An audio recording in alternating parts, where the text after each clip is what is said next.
Hi hello. ഇന്ന് നമുക്ക് നല്ല ടേസ്റ്റി ആയിട്ടും എന്നാൽ 5 മിനിറ്റ് കൊണ്ട് ഉണ്ടാക്കിയെടുക്കാനും പറ്റുന്ന നല്ലൊരു തട്ടിക്കൂട്ട് തക്കാളി മസാലയുടെ റെസിപ്പി കാണാം കേട്ടോ. ഒരുപാട് സാധനങ്ങളും സമയമൊന്നും ഇല്ലാതെ നമുക്ക് ഉണ്ടാക്കിയെടുക്കാൻ വേണ്ടി പറ്റുന്ന നല്ലൊരു റെസിപ്പി ആട്ടോ ഇത്. അപ്പോൾ എന്താണെന്ന് ട്രൈ ചെയ്ത് നോക്കുക. ഇഷ്ടമായിക്കണേ ലൈക്ക് ചെയ്യാനും സബ്സ്ക്രൈബ് ചെയ്യാനും ഷെയർ ചെയ്യാനും കമൻറ്റ് ചെയ്യാനും ഒന്നും മറക്കില്ല കേട്ടോ. അപ്പം നമുക്ക് വീട്ടിലോട്ട് പോകാം. അപ്പോൾ ഇതാ നമ്മൾ ഈ ഒരു തക്കാളി മസാല ഉണ്ടാക്കിയെടുക്കാൻ വേണ്ടിയിട്ട് ഒരു പാത്രത്തിലേക്ക് 1 ടീസ്പൂണോളം വെളിച്ചെണ്ണ വയ്ക്കുന്നുണ്ട്. വെളിച്ചെണ്ണയ്ക്ക് പകരം നിങ്ങൾക്ക് ഓയിൽ വേണമെന്നുണ്ടെങ്കിൽ ഓയിൽ എടുക്കാം കേട്ടോ. അതിലേക്ക് ഞാനിപ്പോൾ ഒരു 1/4 ടീസ്പൂണോളം കടുക് ഇട്ട് കൊടുക്കുന്നുണ്ട്. കടുക് നന്നായിട്ടൊന്ന് പൊട്ടി തുടങ്ങട്ടെ. കടുക് നന്നായിട്ടൊന്ന് പൊട്ടിയതിന് ശേഷം നമുക്കതിലേക്ക് ചെറിയൊരു പീസ് ഇഞ്ചി ഒന്ന് ചെറുതായിട്ട് കട്ട് ചെയ്തിട്ട് ചേർക്കാം കേട്ടോ. അപ്പോൾ ഇതാ കടുകൊക്കെ പൊട്ടിയതിന് ശേഷം നമ്മളതിലേക്ക് ചെറിയൊരു പീസ് ഇഞ്ചി ചേർക്കുന്നുണ്ട് കേട്ടോ. അപ്പോൾ ആ ഒരു ഇഞ്ചിയും കൂടി നമ്മളിത് നന്നായിട്ട് ഒന്ന് മിക്സാക്കി എടുക്കുന്നുണ്ട്. കളറും സ്മെല്ലും ഒന്ന് ഇഞ്ചിൻ്റെ മാറി വരട്ടെ. അതിന് ശേഷം നമുക്കിതിലേക്ക് സവാള ചേർത്തെടുക്കാം കേട്ടോ. അപ്പോൾ ഇതാ ഇഞ്ചിൻ്റെ കളറൊക്കെ ഒന്ന് മാറി ഇഞ്ചിയൊക്കെ നന്നായിട്ട് മൂത്ത് തുടങ്ങിയിട്ടുണ്ട്. ഇതിലേക്ക് നമ്മളിപ്പോൾ ചേർക്കുന്നത് 2 മീഡിയം സൈസുള്ള സവാള കേട്ടോ. അതും കൂടി ചേർത്തിട്ട് നന്നായിട്ട് ഇളക്കിയെടുക്കാം. ലോ ഫ്ലെയിമിൽ വെക്കാം കേട്ടോ. എന്നിട്ട് വേണം നന്നായിട്ട് ഇളക്കിയെടുക്കാൻ വേണ്ടിയിട്ട്. അപ്പോൾ ഇപ്പോൾ ഇതാ സവാളയൊക്കെ ഒന്ന് ഏകദേശം ഒന്ന് വഴന്ന് ഈ ഒരു പാകത്തിൽ ആയിട്ട് വന്നിട്ടുണ്ട് കേട്ടോ. അപ്പോൾ കളറും സ്മെല്ലൊക്കെ ഒന്ന് മാറി വന്നിട്ടുണ്ട്. ഇനി നമുക്കിതിലേക്ക് തക്കാളി ചേർക്കാം കേട്ടോ.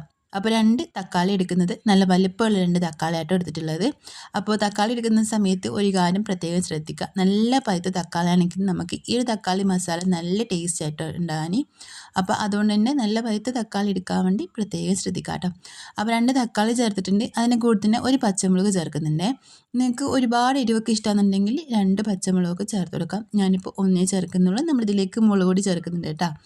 അപ്പോൾ അതും കൂടി നമ്മൾ ചേർത്തിട്ട് നന്നായിട്ട് ഇളക്കിയെടുക്കാം. എന്നിട്ട് ഇതൊന്ന് അടച്ച് വെക്കാം കേട്ടോ. അടച്ച് വെച്ചിട്ടൊരു 10-20 സെക്കൻഡ് കൂടുമ്പോൾ നമുക്കൊന്ന് തുറന്ന് നോക്കിയിട്ട് വീണ്ടും ഒന്നുകൂടി ഒന്ന് ഇളക്കി കൊടുത്തതിന് ശേഷം അടച്ച് വെക്കാം. അപ്പോൾ ഇപ്പോൾ ഒന്ന് അടച്ച് വെക്കുന്നുണ്ട്. എന്നിട്ടൊരു 10-20 സെക്കൻഡ് കഴിഞ്ഞ് നമുക്ക് വീണ്ടും ഒന്ന് തുറന്ന് നോക്കാം. എന്നിട്ട് ഒന്നുകൂടി ഒന്ന് ഇളക്കി കൊടുക്കാം കേട്ടോ. ഇപ്പോൾ ഇതൊരു 20 സെക്കൻഡോളം കഴിഞ്ഞിട്ടുണ്ട്. നമ്മൾ തുറന്ന് നോക്കിയിട്ട് വീണ്ടും ഒന്നുകൂടി ഒന്ന് ഇളക്കി കൊടുത്തിട്ട് അടച്ച് വെക്കുന്നുണ്ട്. നമ്മൾ ഈ ഒരു തക്കാളിയും ഒരു സവാളയൊക്കെ ഒന്ന് ചെറുതായിട്ടൊന്ന് കുക്കായിട്ട് കിട്ടണം. ഒരുപാട് കുക്കായിട്ട് ഉടഞ്ഞു പോകണ്ട. ചെറുതായിട്ടൊന്ന് കുക്കായിട്ട് വരുന്ന പാകത്തിനാകുന്നത് വരെ നമുക്കിതുപോലെ ഇങ്ങനെ അടച്ച് വെക്കാം കേട്ടോ. അപ്പോൾ ഇപ്പോൾ ഇതാ നന്നായിട്ടൊന്ന് കളറൊക്കെ ഒന്ന് മാറി കുക്കായിട്ട് വന്നിട്ടുണ്ട് കേട്ടോ തക്കാളിയൊക്കെ. അപ്പോൾ ഈ ഒരു പാകത്തിന് ആയിക്കഴിഞ്ഞാൽ മതി. ഒന്നും കൂടി ഒന്ന് ഇളക്കി കൊടുത്തതിന് ശേഷം നമുക്കിതിലേക്ക് പൊടികളും ആവശ്യത്തിലുള്ള ഉപ്പൊക്കെ ചേർത്തെടുക്കാം കേട്ടോ. ഒരു 1/4 ടീസ്പൂൺ ഉപ്പ് ചേർക്കുന്നുണ്ട്. അതിന് കൂടുതൽ നമുക്കിതിലേക്ക് കാശ്മീരി ചില്ലി പൗഡർ ചേർക്കാം കേട്ടോ. സാധാ മുളക് പൊടി വേണമെന്നുണ്ടെങ്കിൽ അത് ചേർക്കാം. അല്ലാന്നുണ്ടെങ്കിൽ കാശ്മീരി ചില്ലി പൗഡർ ചേർക്കാം കേട്ടോ. അപ്പോൾ ഇതിലേക്ക് ഉപ്പും കൂടി ചേർത്തിട്ട് ഒരു 1/2 ടീസ്പൂണും കാശ്മീരി ചില്ലി പൗഡർ, സാധാ മുളക് പൊടിയാണെന്നുണ്ടെങ്കിൽ 1/4 ടീസ്പൂൺ ചേർത്താൽ മതിയേ.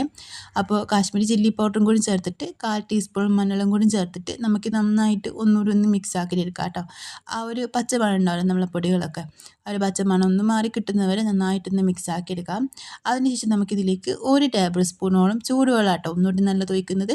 പച്ചവെള്ളം വെച്ചാൽ കുഴപ്പമൊന്നുമില്ല, ചൂടുവെള്ളമാണെങ്കിൽ ഒന്നുകൂടി നല്ലതാണ്. അപ്പോൾ അതും കൂടി നമുക്കിതിലേക്ക് ഒഴിച്ചു കൊടുത്തതിന് ശേഷം ഒന്നും കൂടി ഒന്ന് മിക്സ് ആക്കി എടുത്തിട്ട് അടച്ച് വെക്കാം കേട്ടോ ചെയ്യുന്നത്. അപ്പോൾ ഇതാ നമ്മളെ പൊടികളൊക്കെ നന്നായിട്ട് നമ്മൾ മിക്സാക്കി എടുത്തിട്ട് അതിൻ്റെ ആ ഒരു സ്മെല്ലും കളറൊക്കെ അങ്ങ് മാറി കിട്ടിയിട്ടുണ്ട്.